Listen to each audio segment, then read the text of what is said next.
स्वामी जी प्रणाम। हाँ हरिओम नारायण वो हम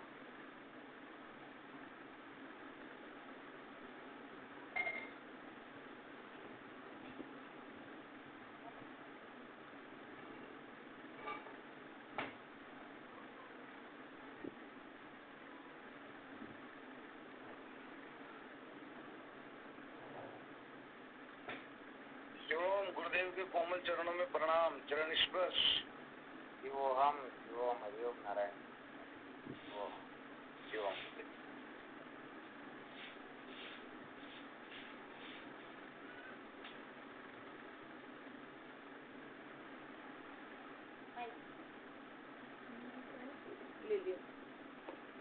दाता के चरणों में कोटि कोटि दंडवत प्रणाम।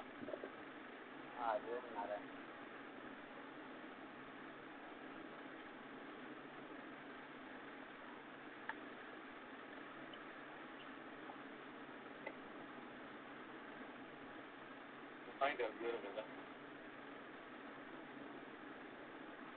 सतगुरुदेव भगवान के श्री। अच्छा गोविंद जी और कोई बैठते? हाँ हरिओम हरिओम नारायण शिवोम। प्रणाम गुरु जी प्रणाम। गोविंद जी और साथ में कौन कौन बैठते हैं?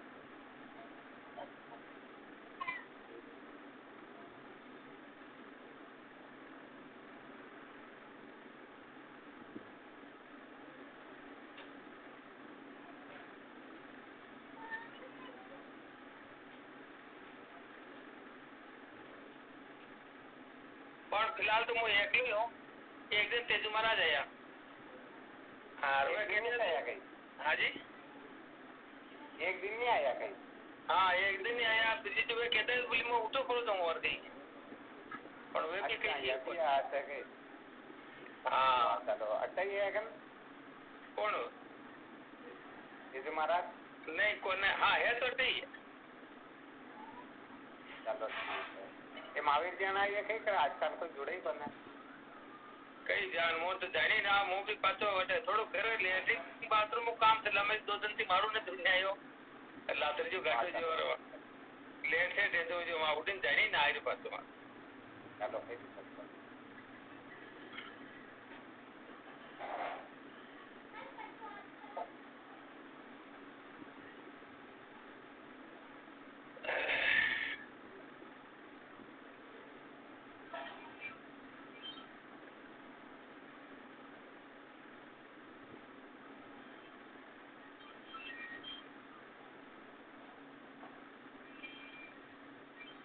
अरे फोन कटे। गुरुदेव प्रणाम। हाँ हरिओम नारायण। हरिओम।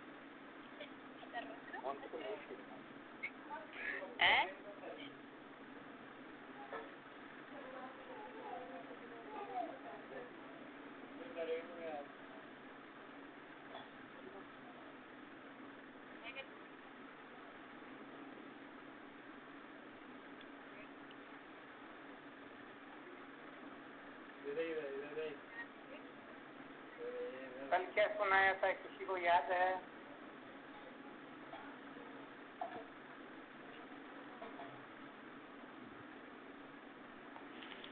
हरिओम स्वामी जी। हाँ हरिओम नारायण।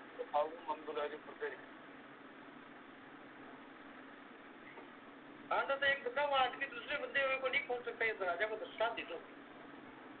हाँ बहुत धन्यवाद, बहुत अच्छी बात है। इससे क्या अनुभव होता है, क्या शिक्षा मिलती है, अपने को क्या समझ प्राप्त करना है, क्या निश्चय करना है, क्या निष्ठा बनानी है। जो गुरुदेव वही मुक्त करवा सकते हैं, बाकी कुछ भी बेकार है, क्या लड़का ही नहीं। बहुत बात है। ब्रह्म विद्या के मामले में लेना देना नहीं, ठीक है ना। दूसरे में सरकारी में तो कोई महाराज का साक्षात्कार करना हो तो फिर कहने का मतलब जो मुक्त है, कहते हैं ना मुक्त से मुझे, जो मुक्त है वही मुक्त होता है और वही दूसरों को मुक्त करवा सकता है।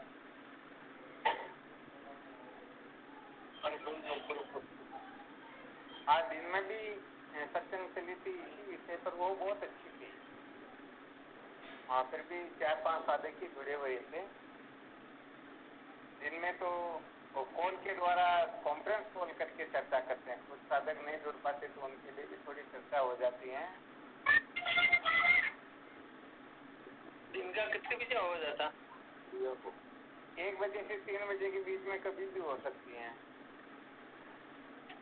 ठीक है।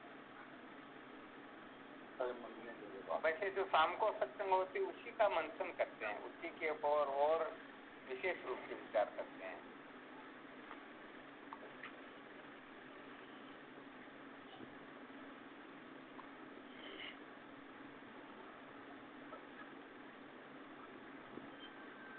अच्छा, जीव मात्र क्या चाहता है?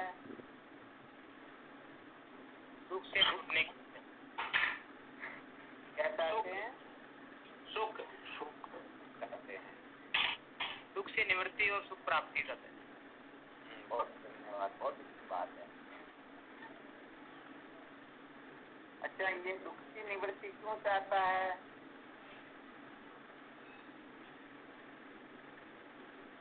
क्योंकि स्वामी जी सभी को सुख ही अच्छा लगता है, जीव मात्र सुख की ओर प्रवृत्त है। बहुत सुंदर। अच्छा, जैसे ये प्रश्न कर लिया जाए, जीव मात्र सुख की ओर प्रवृत्त होता है तो क्यों होता है, क्या कारण है? जीव सुख स्वरूप ही है। हाँ, क्या बात है, बहुत धन्यवाद, बहुत अच्छा उत्तर दिया। कहने का मतलब जीव का असली स्वरूप जो है ना वह सुख ही है। हम अपने स्वरूप को भूल करके इधर उधर हो रहे हैं, परंतु उसके मूल में भी यही है कि हम एम प्रकार सुखी हो जाएं। बस यहाँ तक कि देख लेना चाहिए, संसार में जितनी भी क्रिया चेष्टा हो रही है, यहाँ तक कि कोई आत्महत्या भी कर रहा है तो इसके मूल में है सुखी होना। जीव मात्र की प्रत्येक क्षण क्षण की जो चेष्टा है वह चेष्टा केवल और केवल मात्र सुख के लिए ही होती है। क्या ऐसा समझ लेना चाहिए, विषय जितने भी है ना, इन विषयों को कोई चाहता ही नहीं है। सचमुच में तो जीव मात्र जो है सुख चाहते हैं, क्योंकि उसका असली स्वरूप सुख ही है। और विचार करके देख लो, यदि विषयों को चाहते हो तो जैसे कोई चाहता है कि मुझे गुलाब जामुन चाहिए, तो सचमुच में वो गुलाब जामुन को चाहता हो तो उसको गुलाब जामुन मिल जाने के पश्चात, पूर्ण रूप से तृप्ति होने के पश्चात उस गुलाब जामुन के लिए कह नहीं देना चाहिए कि अरे हटाओ, ये मुझे नहीं चाहिए। तो क्या सचमुच में गुलाब जामुन चाहिए था क्या?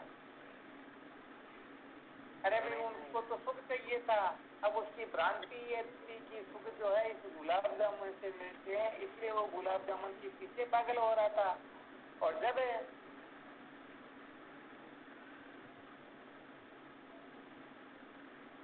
पता लग गया कि अब गुलाब जामुन का जो सेवन है ये सुख स्वरूप में होकर के दुख रूप है, तो उसी समय कहने का मतलब वह उससे विरक्त हो जाता है।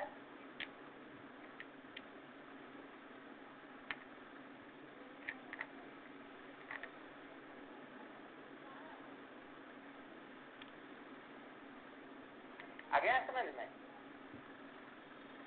तो विचार करके देखो, यदि वह गुलाब जामुन ही चाहता हो तो फिर कहने का मतलब कभी उस पर हटाओ का तिलक नहीं लगाना चाहिए। जिस वस्तु के ऊपर हम कभी भी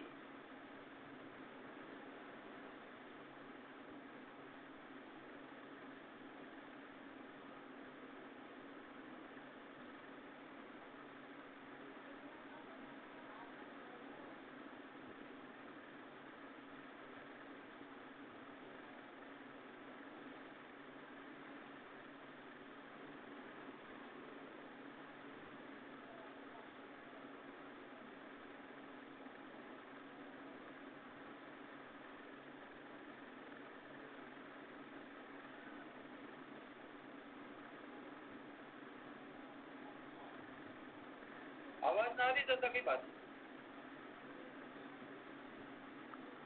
मीटिंग छोड़ दी।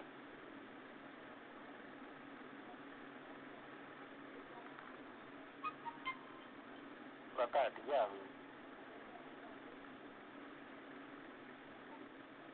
तो क्या ठीक है। हाँ, कोई कारण फोन कट गया तो बता हट गया होगा तुरंत। प्रणाम महाराज। प्रणाम प्रणाम। हरि ओम प्रणाम। प्रणाम महाराज। महाराज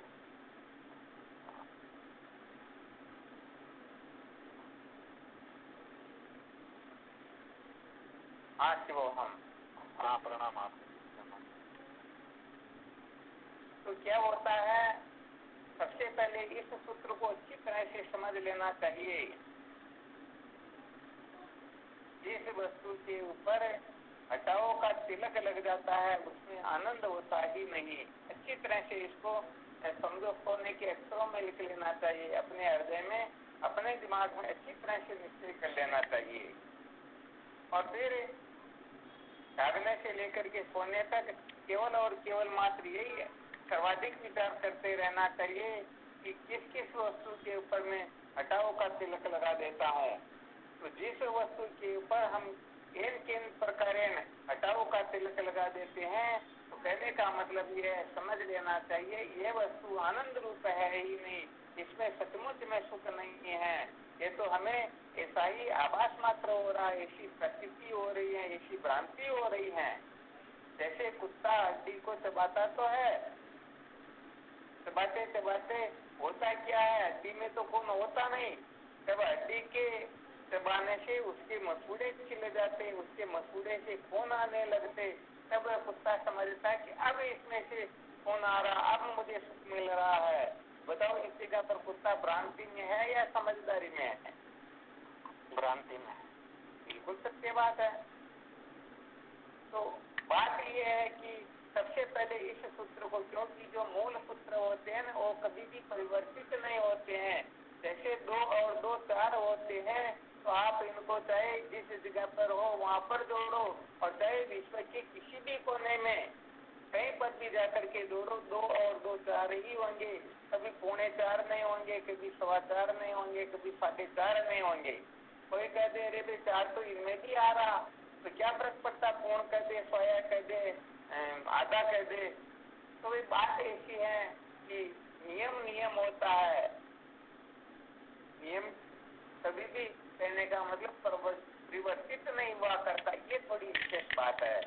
तो जैसे 2 और 2 4 होते हैं, अन्यथा कुछ होता नहीं, ऐसे ही जिस वस्तु के ऊपर हटाओ का तिलक लगा दिया जाता है तो अच्छी तरह से निश्चय कर लेना चाहिए कि वह वस्तु आनंद रूप है ही नहीं, उस वस्तु में सुख है ही नहीं। हम केवल और केवल मात्र जिस वस्तु में सुख नहीं है उस वस्तु को सुख स्वरूप समझ करके हम उनके पीछे पड़े हुए हैं। यही सबसे बड़ा ज्ञान होता है, यही सबसे बड़ी नासमझी होती है। इसीलिए वेदांत शास्त्रों में ऐसा कथन किया गया है, प्रज्ञापराध एवं सुखमित, अर्थात जीवन में जितना भी दुख संकट कष्ट विपत्ति आती है, ये सारा का सारा अपने मन का भ्रम है, अपनी बुद्धि का दोष है। ये प्रज्ञा का अपराध कहलाता है, बुद्धि का दोष होता है। सचमुच में देखा जाए तो कोई किसी को न सुख दे सकता है न दुख दे सकता है, क्योंकि किसी की सत्ता ही नहीं है। हमें कल्पना करके रस्सी में सर्प की स्थापना करते हैं और फिर हमें ही डरते हैं। तो वास्तव में वह रस्सी हमको नहीं डरा रही, अपना ही ये ज्ञान अपने को दुखी कर रहा है। अतः जब तक हम अपने ज्ञान पर विजय प्राप्त नहीं कर लेते, जब तक हम ज्ञान के बंधन से मुक्त नहीं हो जाते हैं, तब तक सचमुच में हम सच्चे सुख का अनुभव नहीं कर सकते। ये विशेष बात है। तो चलो इस पर थोड़ा विचार करते हैं।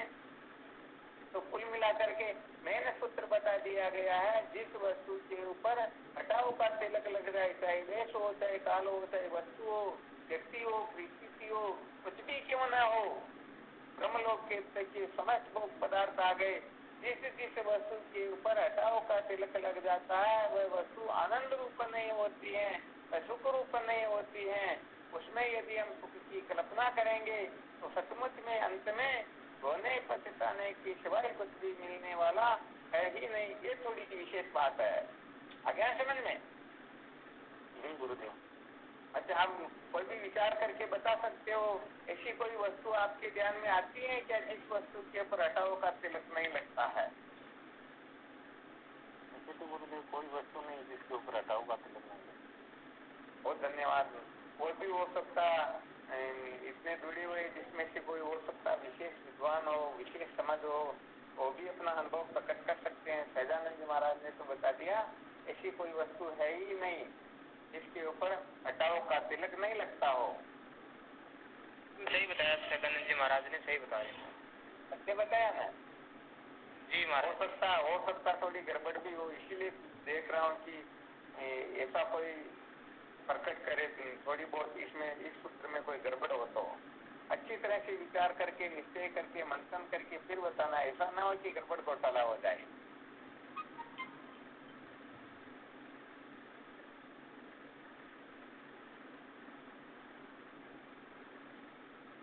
और भी कोई साधक अपना अनुभव प्रकट कर सकते हैं।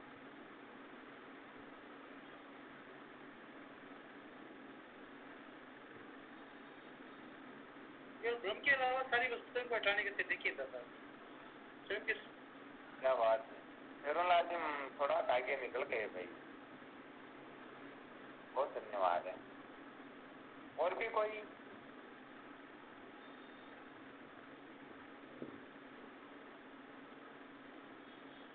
अच्छा, सूत्र बताया गया था जो वस्तु सुख स्वरूप होती है उस वस्तु को छोड़ करके सारी वस्तुएं हटावटी क्षेत्र में आ जाती हैं। समझ में आ गया ना? तो इसका मतलब क्या सिद्ध हुआ? कहने का मतलब जो सुख रूप नहीं है उसको तो हम हटाओ कह सकते हैं, परंतु जो सुख रूप है उसको कभी हटाओ कह सकते हैं क्या? उसको नहीं कह सकते। और वैसे देखा जाए तो भूमा वेतक सुखम ना अलते मस्ती सुखम, अर्थात आत्मा जो है वह आनंद रूप है, सुख स्वरूप है, और उनसे भी सबका सब दुख स्वरूप है। तो वैसे देखा जाए तो असली उत्तर तो ये था, आत्मा के सिवाय सबके ऊपर हटाओ का तिलक लग जाता है। तो सुख स्वरूप वस्तु है उसको छोड़ करके बाकी समस्त वस्तुओं के ऊपर हटाओ का तिलक लग जाता। तो थोड़ा उत्तर अधूरा था। सबके ऊपर हटाओ का तिलक लग जाता है। जब सबके ऊपर हटाओ का तिलक लगाएंगे तो कहने का मतलब तब ही लगा सकते हैं जब एक में मुख्य वस्तु को हम महत्व दें। जैसे देखो, लोहार तो ये कच्ची कुदाला बनाता ना, तो जिस आयरन के ऊपर वो कहने का मतलब उस कच्ची कुदाले को बनाता है या उसके ऊपर रख करके बड़े बड़े घण, बड़े बड़े हथौड़े जो उनके ऊपर मारे जाते हैं, तो नीचे जो आयरन जो होती है ना, वह आयरन हथौड़े की चोट से यदि जमीन में बैठने लग जाए तो बताओ कोई औजार बनाया जा सकता है क्या? नहीं बनाया जा सकता। नहीं बनाया जा सकता, बिल्कुल सत्य है। जैसे सुनार जो है जेवर बनाता है, तो जिस आयरन के ऊपर रख करके सोने को फिर हथौड़े से पीटता है, तो वह आयरन यदि जमीन के अंदर जाने लगे, जैसे तो तुम्हारी वह अंदर चली जाए, तो बताओ उसके ऊपर आभूषणों की उत्पत्ति हो सकती क्या? नहीं हो सकती है। नहीं हो सकती है। तो एक वस्तु कुटस्थ होनी चाहिए, और वह कुटस्थ वस्तु होती है आत्मा। अर्थात इस सृष्टि में मानव की तो बात ही क्या है, ऐसा कोई जीव है ही नहीं जो कहने का मतलब अपने ऊपर हटाव का तिलक लगा सकता हो।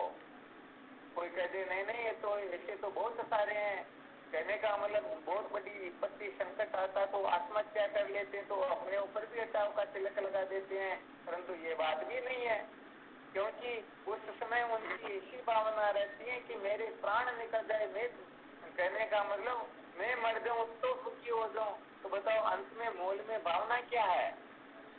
सुख की भावना। अरे सुख की तो बताओ अपने ऊपर कभी हटाव का तिलक लगाया जा सकता है क्या? अपने ऊपर तो कभी नहीं लगता है। कभी नहीं लगता है। तो यहाँ साधकों को ये रहस्य समझ में क्यों नहीं आता है? क्योंकि जो वस्तु सुख स्वरूप नहीं है तो दुख स्वरूप है। भगवान गीता के 5वें अध्याय के अंतर्गत इसी बात को स्पष्ट करते हैं, यही शस्त्र होगा दुख यो नहीं एवते अदंतवंत कौनते ये न ते सुरम से बुदय। हे अर्जुन, ये संसार के सारे भोग आदि अंत वाले हैं। कहने का मतलब इनका आदि भी होता है, अंत भी होता है। इसलिए इंद्रिय और विषयों के संयोग से जो पागल हो रहे हैं वो सांसारिक पुरुष कहलाते हैं। बुद्धिमान जो पुरुष होते हैं, जो विद्वान होते हैं, जो समझदार होते हैं, वह इन इंद्रियों के विषयों में रमण नहीं करते हैं, इनके पीछे पागल नहीं होते हैं। ये विशेष सूत्र बताया गया। तो ये आदि अंत में दुख देने वाले ये है। अर्थात संसार के भोग पदार्थ 4 प्रकार से दुखी करते हैं। परिणाम दुख, ताप दुख, संस्कार दुख, गुण वृत्ति निरोध दुख।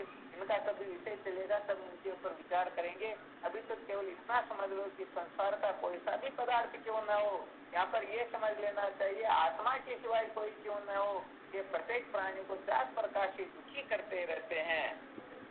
तो जो कुल मिलाकर के आत्म तत्व की जिज्ञासा करता है, समझो उनका जीवन धन्य हो जाता है।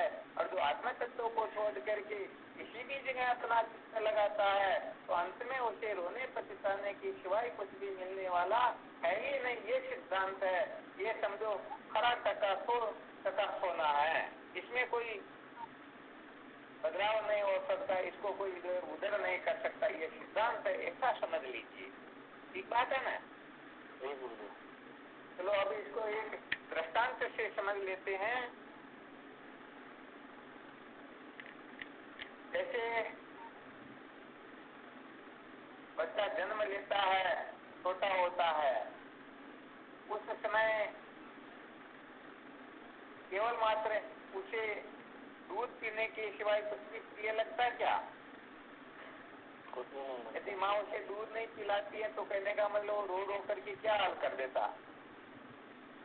तो उस समय वह दूध के सिवाय सबके ऊपर पटाव का तिलक लगा देता है। जब थोड़ा बड़ा होता है तो छोटे छोटे दोस्तों के साथ में खेलने के लिए जाता तो माँ मुझे पता नहीं क्या था, क्या करके पकड़ के रखना चाहती, परंतु वह कह देता नहीं हटाओ, मुझे नहीं, मुझे तो दोस्तों के साथ में खेलना है। तो देखो पहले वह पता नहीं किस किस को महत्व दे रहा, अब केवल मात्र खेलने को महत्व दे रहा है। अब खेलते खेलते क्या होता है, स्कूल जाने लग जाता है, एग्जाम का टाइम आ जाता है।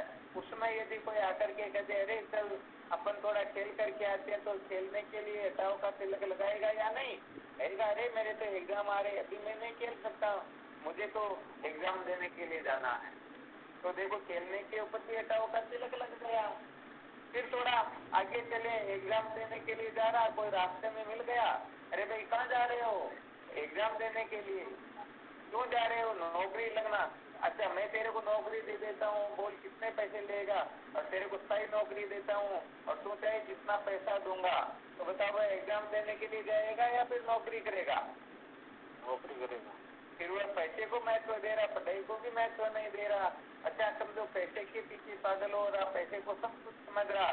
और समझो उनका बच्चा बीमार हो गया, डॉक्टर कह देते 1 लाख रुपए हो तो आ जाना, नहीं तो घर पर ही तैयारी कर लेना शमशान ले जाने की। तो बताओ यार, कहने का मतलब उस पैसे को महत्व देगा या बच्चे को महत्व देगा? बच्चे को महत्व देगा। तो इसका मतलब धन के भी हटाव का तिलक। अरे भाई चाहे धन कितना भी खर्च हो जाए, परंतु ये बच्चा सुरक्षित होना चाहिए। तो वो आनंद रूप धन को समझ रहा है या बच्चे को? बच्चे को समझ रहा। बच्चे को समझ रहा। फिर कहने का मतलब समझो बच्चा यदि प्रतिकूल चले, अपने अनुकूल न हो, उल्टा पुल्टा काम करने लग जाए तो क्या कहते रहे, तो बोले मरी जाए, ये कहीं चला ही जाए, मेरी दृष्टि में आए ही नहीं, तो मैं सुखी हो जाऊं। इसका मतलब क्या हो रहा? वह उसको भी नहीं चाहता, अपने को महत्व दे रहा है। और फिर धीरे धीरे धीरे कहने का मतलब शरीर को महत्व देता, शरीर से भी ज्यादा महत्व इनको कर्म इंद्रियों को देता है, कर्म इंद्रियों से भी ज्यादा महत्व ज्ञान इंद्रियों को देता है। शरीर को मारने के लिए आता है तो शरीर को बचाने के लिए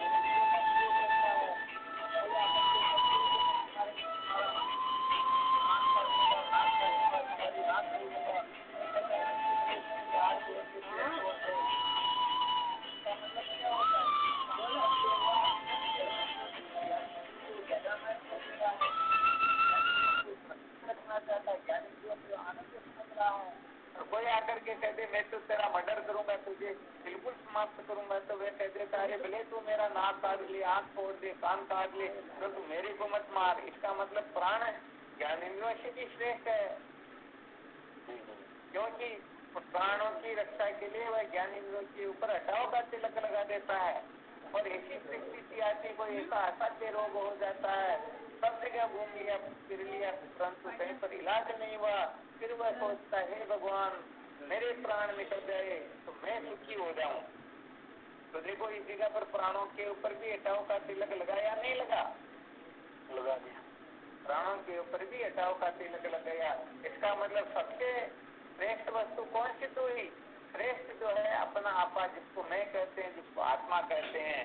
तो यहाँ पर यह सिद्ध होता है कि आत्मा आनंद रूप है, आत्मा के सिवाय सबके सब दुख स्वरूप है। अब अपनी गलती ये होती है कि जो सुख स्वरूप आत्मा तत्व है उसकी ओर हम प्रवृत्त नहीं होते हैं। जिन वस्तुओं में दुख ही दुख है, दुख स्वरूप ही है, दुख के सिवाय लेस मात्र भी सुख नहीं है, हम कल्पना करके उसको सुख स्वरूप समझ करके उनके पीछे पागल होते हैं। जैसे हरिण जो है शब्द के पीछे पागल हो जाता है, हाथी जो है स्पर्श के पीछे पागल होता है, तितलियां जो है रूप के पीछे पागल होती हैं, मछली जो है रस के पीछे पागल होती हैं, और भंवरा जो है वो गंध के पीछे पागल हो जाता है। तो कहने का मतलब बात यह है कि मीन मृग गज अली पतंग एक एक ने आठ, उनको पूछो क्या हाल है जाके संग में पाठ। कहने का मतलब एक एक विषय जिस जीव के लागू है, यदि मर जाता है तो फिर मनुष्य के तो ये पांचों विषय लागू है। और इसी को दृष्टि में रख करके भगवान शंकराचार्य जी महाराज कथन करते हैं, पांच ज्ञानेंद्रियों के जो पांच विषय है इसी में जीवात्मा रमन करता है, इसमें बंधन ही अर्थात इसमें आसक्ति ही बंधन का मुख्य कारण होती है। जी महाराज राजा जनक को जब ब्रह्म विद्या का उपदेश देना प्रारंभ करते हैं तब सबसे पहले यही कहते हैं, मुक्ति मिच्छसि चेतात विज्ञान विपत्ति तेजे। हे जनक, यदि तो मुक्ति चाहता है तो सबसे पहले इन विषयों को विष के समान जान करके त्याग दो। जैसे कोई कहते भोजन मत करना, इसमें जहर मिला हुआ है, तो बताओ हम भोजन का त्याग करेंगे या भोजन को ग्रहण करेंगे? भोजन का त्याग करेंगे। तो ऐसे ही संत महापुरुष चिल्ला चिल्ला करके कह रहे हैं, ये शब्द स्पर्श स्वरूप रसगन, ये पांच विषय जो है, इन पांच विषयों में आसक्ति से ही जीव जन्म मरण के चक्कर में पड़ता है।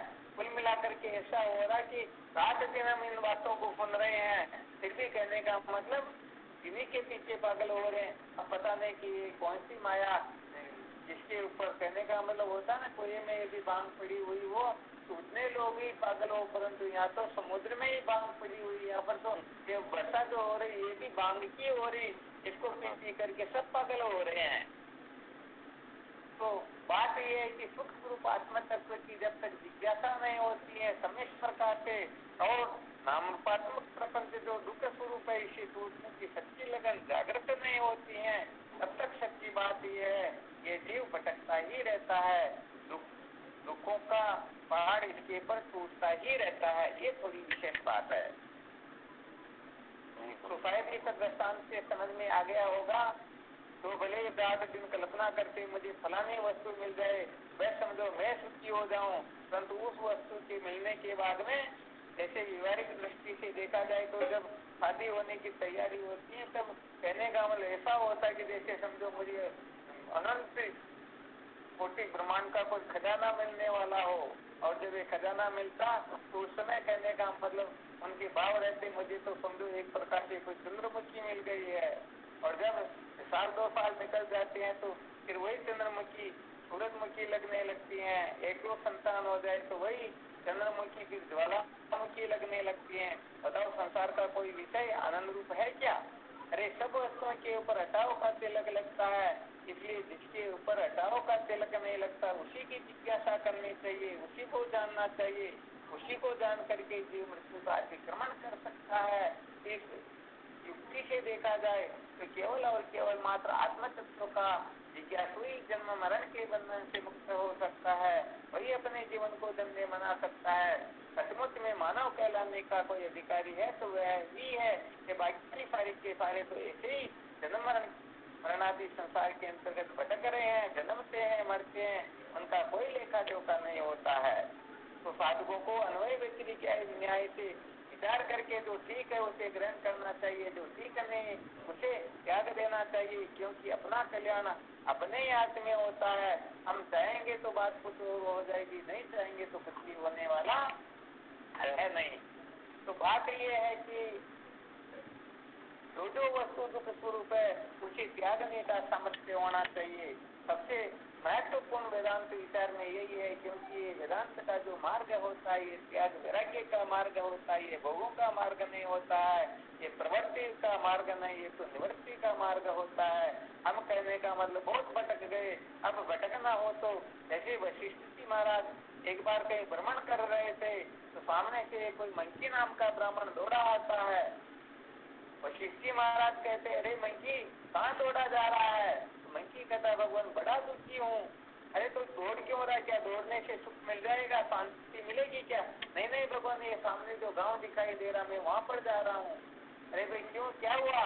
भगवान वहां जाकर के मैं सुखी हो जाऊंगा। वशिष्ठ जी महाराज कहते, मैं उसी गांव से आ रहा हूँ, वहाँ के सारे लोग रो रहे हैं, दुखी हो रहे हैं, ऐसे ही तड़प तड़प करके मर रहे हैं। अरे जो स्वयं ही दुखी है तो तुम्हारे को सुख कहाँ से हो जाएगा? तुम्हारे को सुखी कहाँ से कर देंगे?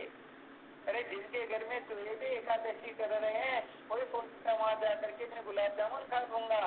अरे जो 2 रुपए के लिए पूरे गांव में भटक रहा है, लोग सोचते वहां जाकर के मैं 5-25 हजार रुपए ले लूंगा। क्या संभव है क्या? मुश्किल है भाई। स्पष्ट बात है कि जो वस्तु दुख स्वरूप है, जब तक हम उसको दुख स्वरूप नहीं समझेंगे, सिद्धांत है। सुख स्वरूप समझेंगे तो निश्चित रूप से वैराग्य होगा, और उसको सुख स्वरूप समझेंगे तो उसमें आसक्ति होगी, और बढ़ेगी, इतनी बढ़ेगी कि हम उनके पीछे पागल हो जाएंगे, और अंत में अपने दुर्लभ मानव जीवन को नष्ट करके जन्म मृत्यु की श्रृंखला में भटकते ही रहेंगे। इसके सिवाय और कोई इलाज है ही नहीं। तो वही स्पष्ट बात इस जगह पर यही है कि अपनी जो कक्षा चल रही है, जिज्ञासा कैसे जागृत होती है, विवेक कैसे जागृत होता, तो विवेक जागृत होने का यही फार्मूला है। प्रत्येक क्षेत्र में केवल और केवल मात्र 2 विभाग करे, उनमें से एक ठीक होता है, एक ठीक नहीं होता है। जो ठीक है उसको ग्रहण करो, तो ठीक नहीं उनको त्यागने का प्रयत्न करो। समझो सचमुच में विवेकी हो तो जो वस्तु दुख स्वरूप है, उस वस्तु को छोड़ने की तीव्र तड़पण होनी चाहिए। ऐसे देखा जाए साधन संपत्तियों का जो वर्णन कर रहे हैं, लोग सोचते रहे इनसे क्या होता है, इनकी कोई विशेषता नहीं होती है, परंतु ऐसे लोगों को पता ही नहीं होता है।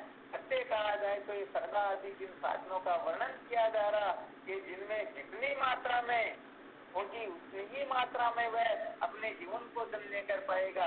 जैसे गंगा जी जाने के पश्चात जिनके पास जितना पात्र होता है उतना ही जल लेकर के आ सकते हैं। तो तत्व ज्ञान होने से पहले ये श्रद्धा जो है ये दिशा देती है, और तत्व ज्ञान होने के पश्चात यही श्रद्धा निष्ठा में बदलती है। तो जिनकी 10% संतों के प्रति, गुरुओं के प्रति श्रद्धा होती है, तो उनको 10% ही निष्ठा जागृत होती है, और जिनकी 100% श्रद्धा होती है तो उसकी निष्ठा 100% हो जाया करती है। इसलिए ये मत समझना कि ये श्रद्धा का मार्ग, विश्वास का मार्ग, ये साधन संपत्ति का मार्ग पिछड़े हुए लोगों का है। ये तो कहने का मतलब ऐसे वैसे लोगों का होगा, भटके हुए लोगों का होगा, ये तो बूढ़े हुए लोगों का होगा, ऐसी बात ही नहीं है। अरे सच में देखा जाए तो ये तो ऐसी वस्तुएं हैं, ऐसे ब्रह्मास्त्र है कि इनको धारण करके जीव सचमुच में अगर अमर हो सकता है।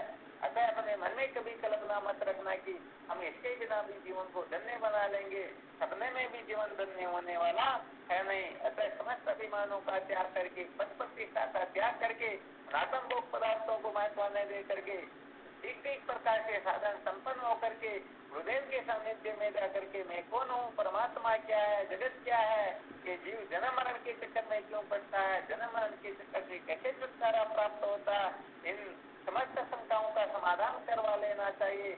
अपने बारे में जितनी भी समस्याएं हैं, शंकाएं हैं, उनको निर्मूल कर लेना चाहिए।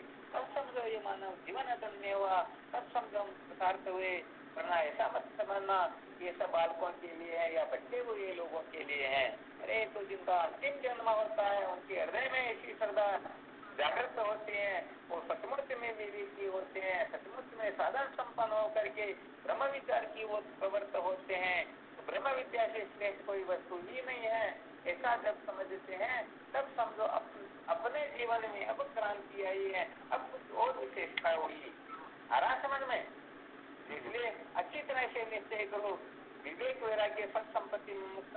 24 घंटे अपने को सावधान रहना कि मैं विवेकी हूँ या नहीं हूँ, मेरे में वैराग्य है या नहीं, सत संपत्ति है या नहीं, मोक्ष की तड़पण है या नहीं।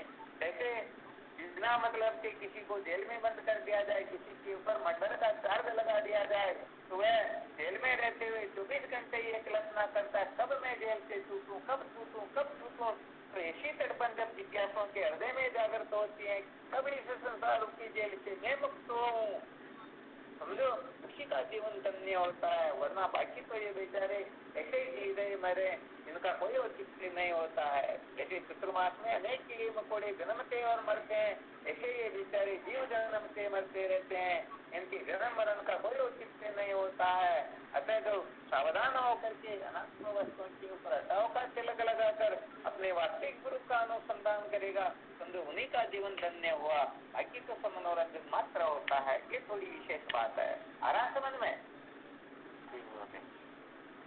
हाँ, तो ये थोड़ी विशेष बात है। तो साधकों को कहने का मतलब जीवन का पता नहीं होता है, कब किस समय 100 वर्ष पूरे हो जाए।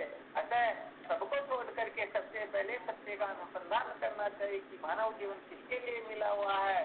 तो इसके लिए कहने का मतलब फिर ऐसी समझ जीवन में जागृत हो जाएगी कि वो खाने के लिए जिएंगे नहीं, बल्कि जीने के लिए ही खाएंगे, बल्कि ऐसा नहीं कि बस खाने के लिए जीने लग जाएं।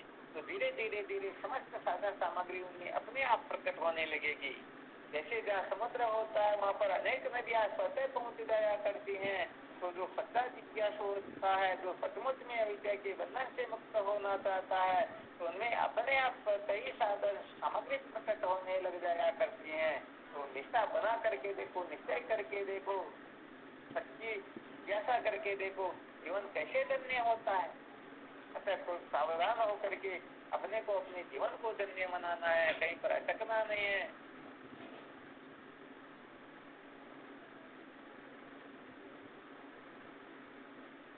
कोई शंका हो तो बोलो, देखते हैं और विचार करते हैं। वरना जो सुनाया कि कहने का मतलब ऐसे ऐसे सूत्र की, इन सूत्रों को तो खूब मंथन करना, खूब विचार करना।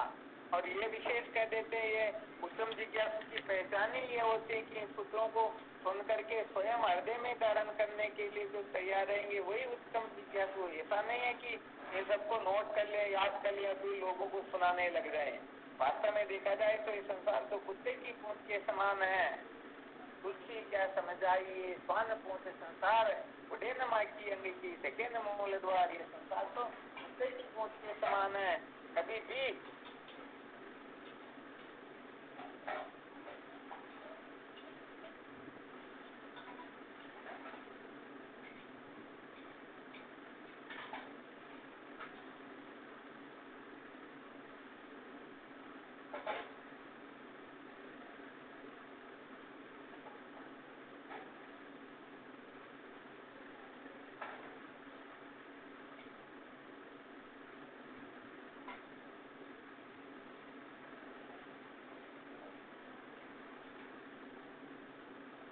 आरासमन में तो तुलसीदास जी महाराज कहते हैं, तुलसी क्या समझ आइए, स्वान पूंछ संसार।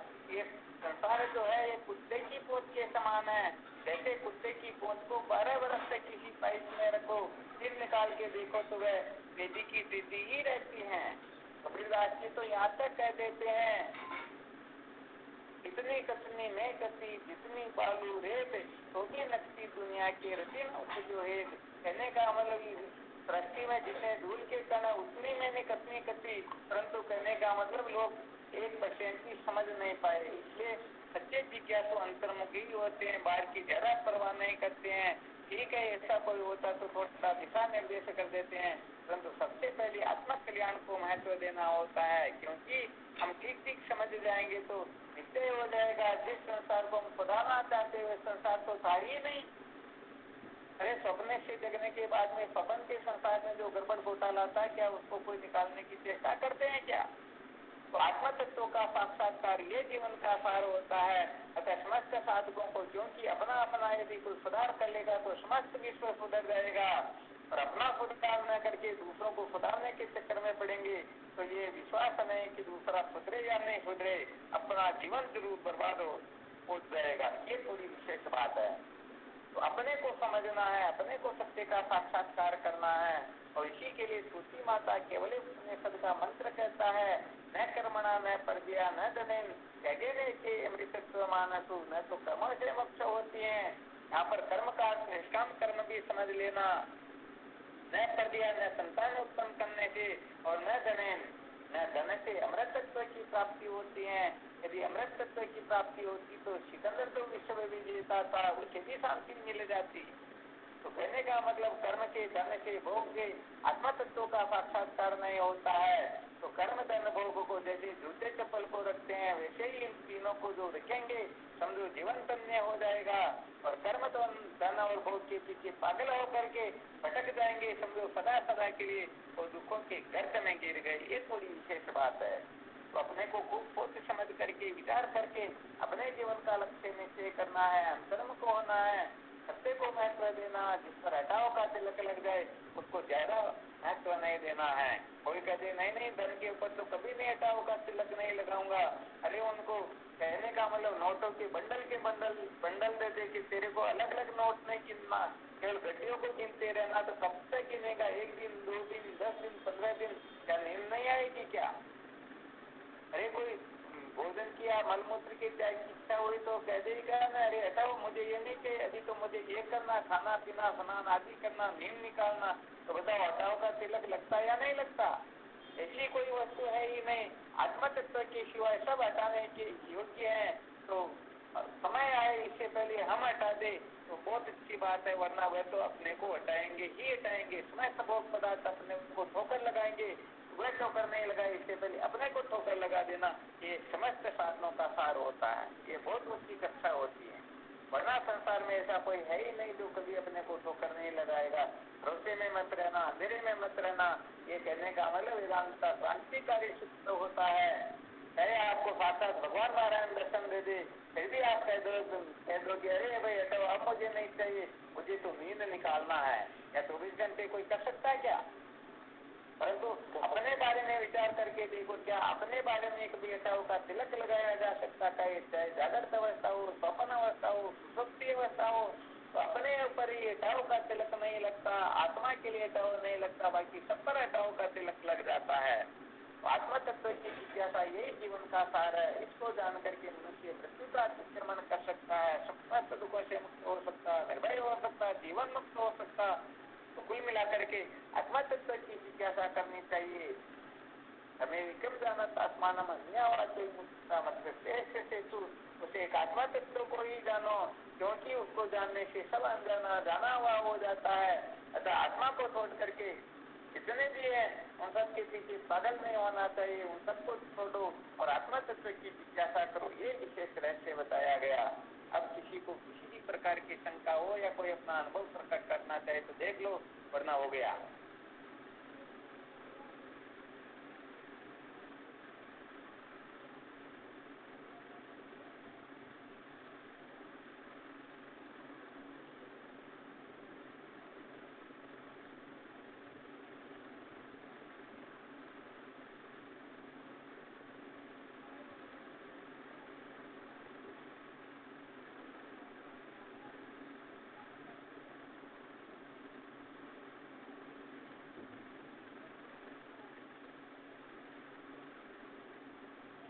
कोई नहीं बोल रही क्या?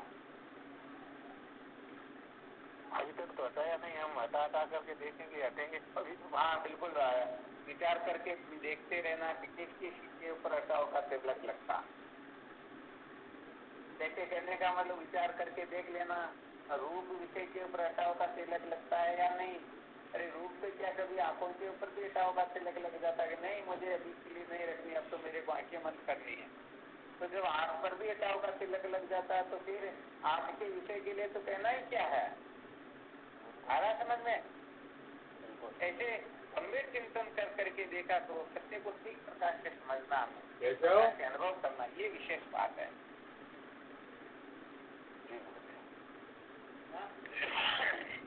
पर्यटन करेंगे हम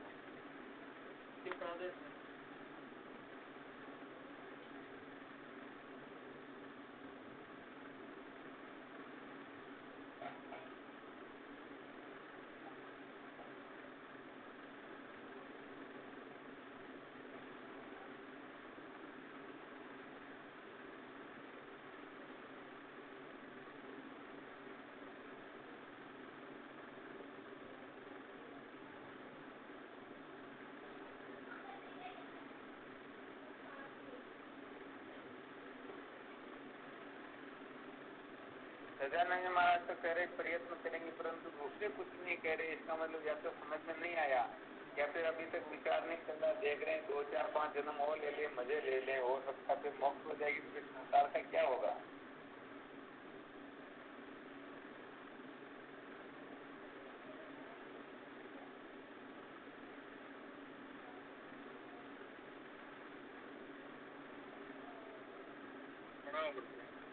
मुझे सबसे बड़ी बात है सत संपत्ति युक्त जब तक नहीं होगी जब तक आगे इसलिए प्रयत्न यही है सबसे पहले सत संपत्ति युक्त हो तभी जाके आगे बढ़ो। सत संपत्ति से युक्त होने के लिए ये जो अभी सूत्र बताया ना, जिसके ऊपर हटाओ का तिलक लगता उस वस्तु को यदि हम सचमुच में ऐसी समझ लेंगे तो समझो सत संपत्ति से युक्त होने लग गए। वही है सबसे हमेशा जो सत्संग सुनाए जा रहे हैं ना, सब समस्त सूत्रों का यही पाठ निकलता है कि हम सत संपत्ति से युक्त हो। कल जो 2 दृष्टांत सुनाए थे उसका भी मतलब यही होता है कि हम श्रद्धा से संपन्न हो, सत संपत्ति से युक्त हो। हमेशा की सत्संग में यही सिद्ध करेगी कि हमें सत संपत्ति से युक्त होना है।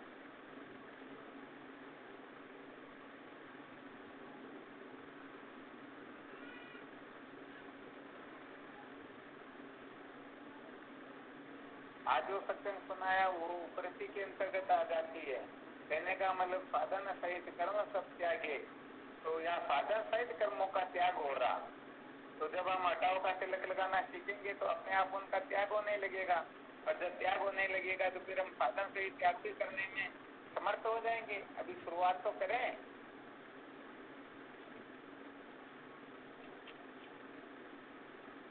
बहुत धन्यवाद, बहुत अच्छी बात। बनवारी जी अपना भी कुछ अनुभव सुनाओ, सुन करके क्या क्या अनुभव होता है, क्योंकि इस समय तो कुछ न कुछ अनुभव होगा। फोन रखने के बाद में सो गए तो बस सुबह उठेंगे फिर वही संसार का चक्कर, क्या करना क्या नहीं करना उसी में लगेंगे। इस सत्संग का चिंतन मुश्किल से चलेगा। तो आप भी घर में बैठे तो कह रहे हमसे तो ये हटाओ का दिन नहीं हटेगा बोले है। आज सत्संग सुन रहे हो हमसे तो नहीं होगा बोले। हाँ वैसे मैं भी ये नहीं कह रहा हूँ कि घर को हटाओ का तिलक लगा दो, कम से कम जो घर से दूसरी वस्तुएं हैं जिनको हम प्रिय समझ करके पागल हो रहे हैं उनके ऊपर तो लगा सकते हैं ना। क्या मतलब धीरे धीरे अपने को सामर्थ्यवान बनना है, क्योंकि ये सारी की सारी चीजें ना आसान है। एक सब छूट जाएगी, घर तो क्या ये शरीर ही छूटेगा। सही बात। तो कम से कम घर छोड़ने का मतलब ये होता है घर को हम धर्मशाला समझ लेते हैं। देखिए धर्मशाला में कोई रहता तो वह जानता है ये मेरा घर नहीं है, मुझे कल यहाँ से रोना होना है। तो उस घर को कोई यदि धर्मशाला को अपना घर समझ ले तो फिर दिक्कत होती है। सारा संसार ही धर्मशाला है। अब इसमें सारा काम भी हो जाता, लड़ाई झगड़ा भी नहीं होता और सत्संग का सार भी समझ में आने लग जाता। अभी मैं कह रहा था वो सत्संग समझ में नहीं आ रही। हाँ सही है। तो मैंने कहा बैठे बैठे सुने जाओ, क्या सुने कोई दिक्कत नहीं। सत्संग समझ में नहीं आ रही तो खूब गुरु मंत्र का जप करो, और वेदांत की सत्संग समझ में नहीं भी आए तो भी सुनने का भी बड़ा पुण्य होता है। पूरी सृष्टि के तीर्थों में जो स्नान किया जाता है उनका जितना पुण्य मिलता उतना तो केवल 1 सेकंड के लिए संतों की सुन ले तो भी बात अलग हो जाती है। अब यही बता रहा था मेरे को, पत्थर भी आप बता रहे थे, पत्थर भी पड़ा है उसका भी पड़ेगा, बारिश आने से मेल उतर जाता है मैंने कहा। हाँ बिल्कुल सत्य बात है। बारिश बरसने की उन पर कोई घास नहीं उदय होती, परंतु कम से कम उनकी मेल तो साफ हो जाती है ना। यही बता रहा हूँ। हाँ कम से कम ये देख लो 1 घंटे की सत्संग सुनते तो 1 घंटा का संसार तो छूटा नहीं, ये मामूली बात थोड़ी क्या। सही बात है।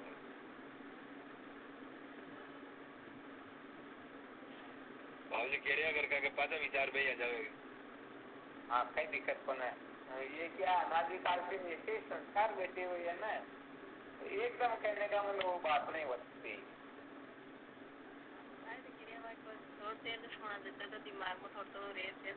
हाँ बहुत धन्यवाद। भूषण साहब तो वैरागी जोरदार ही है भाई।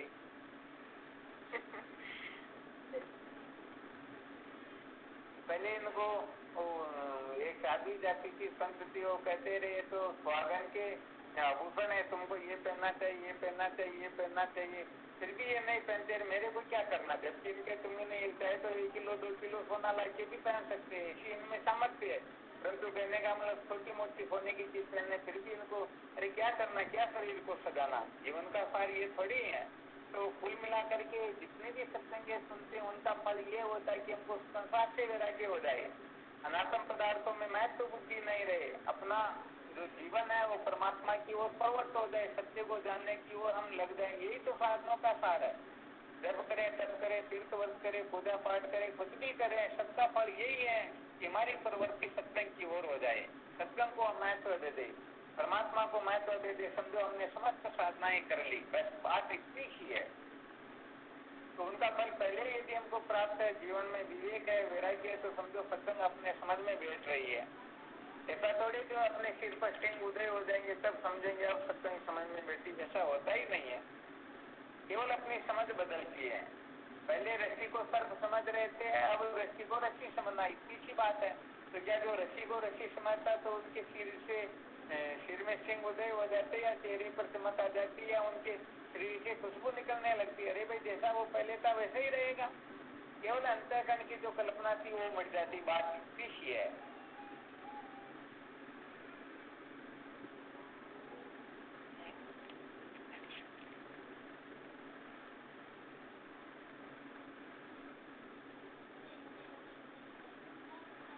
गुरुदेव, जहाँ पर सत्संग चलती हो फिर कोई फिल्में आदि सुनते हो तो उनका कैसा होगा? बाकी क्या होता है?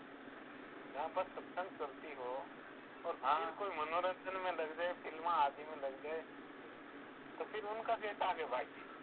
हाँ चलो ठीक है, कम से कम जुड़े तो ये है। हालांकि ये तो उनका बहुत बड़ा पुण्य है कि उनको ऐसी सत्संग का अवसर मिला हुआ, परंतु उसमें भी कोई मनोरंजन करने लग जाए तो ये उनका दुर्भाग्य ही वैसे देखा जाए।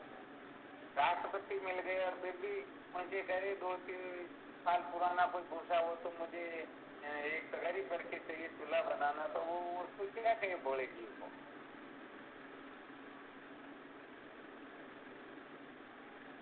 पीछे क्या मांगना होता है ये भी लोगों में समझ नहीं होती है। सबसे वचन है।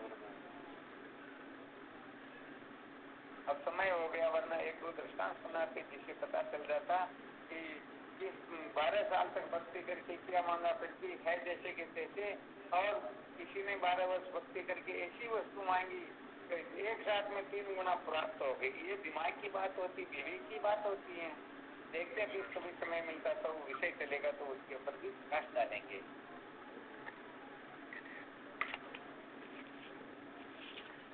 अभी सुना दो,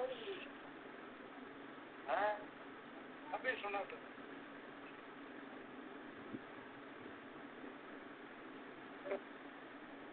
अब आज तो बस ठीक है, समय भी हो जो ज्यादा समय लगाओ तो पहले की बात निकल जावे।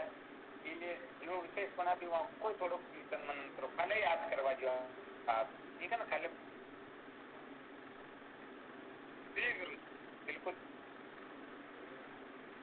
समय पर जुड़ जाए गुरु। जो सावधान साधक जो समय पर जुड़ता है, समझो कहने का मतलब जब बता दिया कि 9:45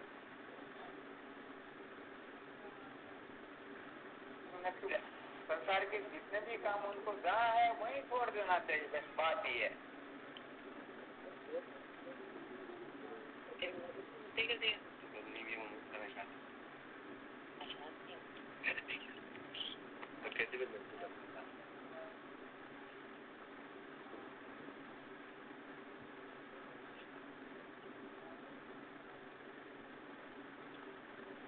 तो उपाय को अलग अलग डायरी में किन्होंने नोट कर लिया।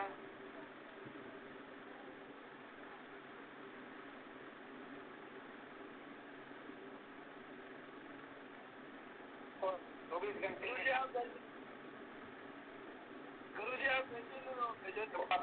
21,600 का जब फोन कर रहे हैं,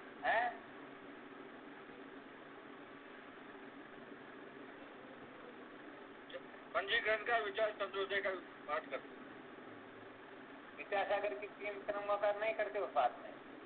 वो तो दोनों टाइम करता हूँ। अरे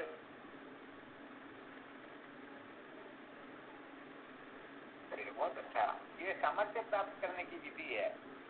हम जितना सत्संग को, संतों को, ब्रह्म विद्या को, ब्रह्म विचार को महत्व देंगे उतने ही महान बनेंगे। ये विशेष बात है, ये अपने हाथ में है।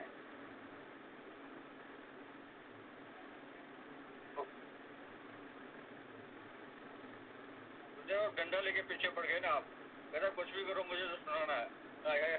कैसे भी हाँ तो बहुत धन्यवाद, बहुत समझ में आया ना। ₹30,600 गुरु मंत्र का जब भी रोज करवाना पड़ेगा, क्योंकि फ्री पॉकेट में विद्या मिल रही तो नियाल नहीं कर रही। तो कम से कम 2-3 घंटे रोज किसी न किसी प्रकार से अपने द्वारा सत्कर्म होते रहना चाहिए।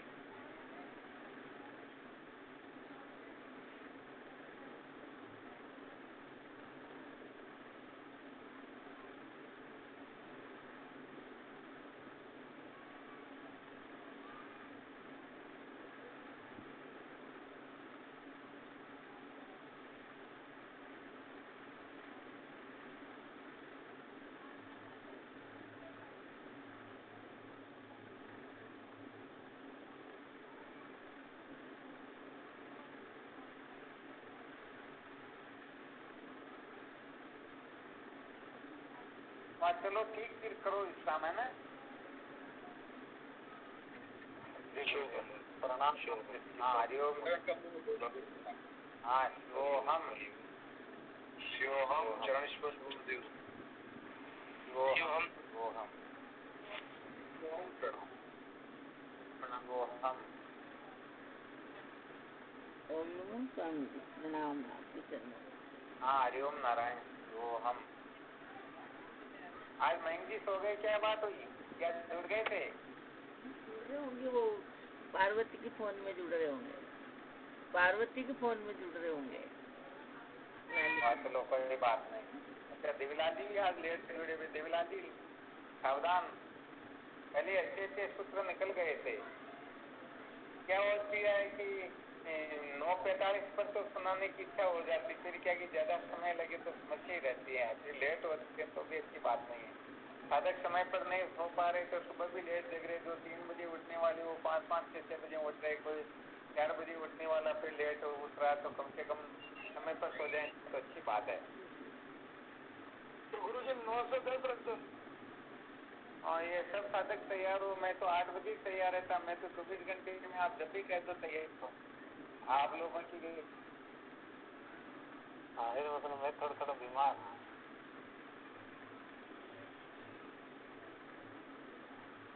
चलो ठीक है ना, वो हम प्रणाम आपको।